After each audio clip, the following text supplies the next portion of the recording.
Hai semuanya, selamat datang di pembelajaran biologi hari ini. Kali ini kita akan membahas salah satu sistem tubuh yang luar biasa rumit dan menakjubkan, yaitu sistem saraf manusia. Sudah siap?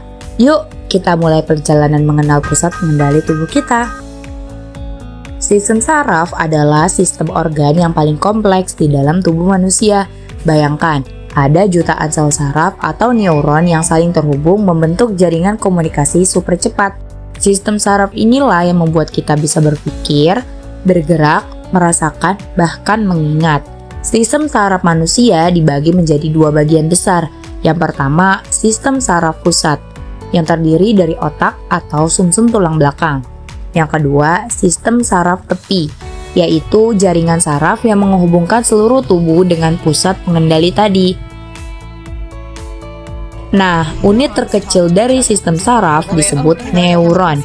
Neuron itu punya 3 bagian utama. Yang pertama, badan sel atau pusat pengendali yang mengatur seluruh aktivitas neuron.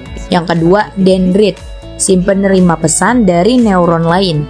Yang ketiga, akson, si pengantar pesan menuju neuron berikutnya. Impuls atau pesan listrik berjalan melalui akson dan dibungkus oleh selubung myelin agar sinyalnya cepat seperti kabel berisolasi.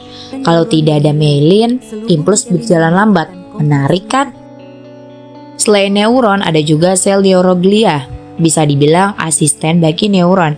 Mereka berfungsi menopang, melindungi, dan memberi nutrisi pada sel saraf.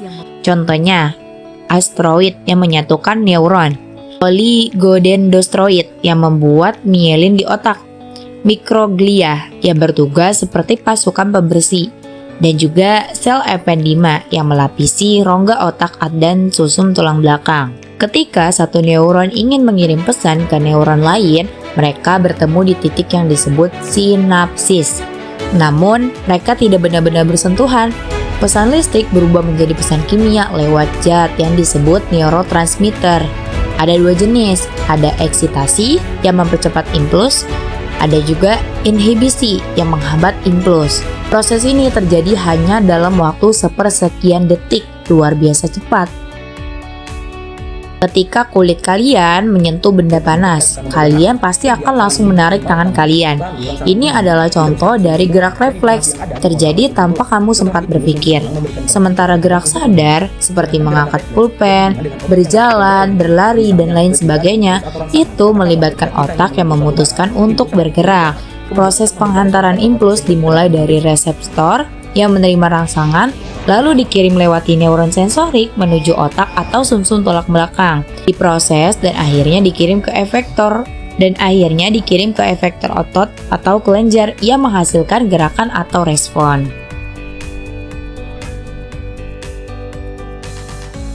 Sistem hormon adalah sistem pengaturan tubuh yang bekerja dengan cara menghasilkan dan mengedarkan hormon melalui darah untuk mengontrol berbagai fungsi tubuh agar tetap seimbang. Yang pertama, mengatur kerja tubuh secara perlahan namun bertahan lama, tidak secepat sistem saraf. Yang kedua, menggunakan darah sebagai media penghantar hormon. Yang ketiga, menghasilkan respon yang teratur dan jangka panjang seperti pertumbuhan, metabolisme, dan reproduksi. Yang keempat, dikendalikan oleh otak bagian hipotalamus dan kelenjar pituitari atau hipofisis. Yang pertama, mengatur pertumbuhan dan perkembangan tubuh. Yang kedua, mengontrol metabolisme energi. Yang ketiga, menjaga keseimbangan internal atau homeostasis. Yang keempat, mengatur fungsi reproduksi. Yang kelima, membantu tubuh beradaptasi terhadap stres dan perubahan lingkungan. Cara kerja hormon adalah dengan melalui jalur otak kelenjar endokrin, darah, organ target, respon tubuh, umpan balik. Alat indera adalah organ tubuh yang berfungsi untuk menerima rangsangan dari lingkungan sekitar dan menyampaikannya ke otak melalui sistem saraf. Sehingga kita dapat merasakan, mengenali, dan memahami berbagai hal di sekitar kita. Dengan kata lain, alat indera adalah jembatan antara tubuh dan lingkungan. membantu manusia berinteraksi dengan dunia melalui penglihatan, pendengaran, penciuman, pengecapan, dan perabaan. Manusia memiliki 5 alat indera utama, yaitu mata, telinga, hidung, lidah, dan kulit. Fungsi utama alat indera adalah menerima dan mengenali rangsangan dari lingkungan agar manusia dapat memahami dunia di sekitarnya. Seperti contohnya alat indera proses pertama kali mata melihat. Bayangkan kamu melihat bunga berwarna merah di taman. Berikut proses yang terjadi di dalam sistem penglihatanmu.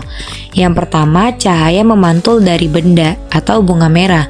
Cahaya matahari jatuh ke bunga, lalu dipantulkan ke arah mata kita. Tanpa cahaya, mata kita tidak bisa melihat apapun.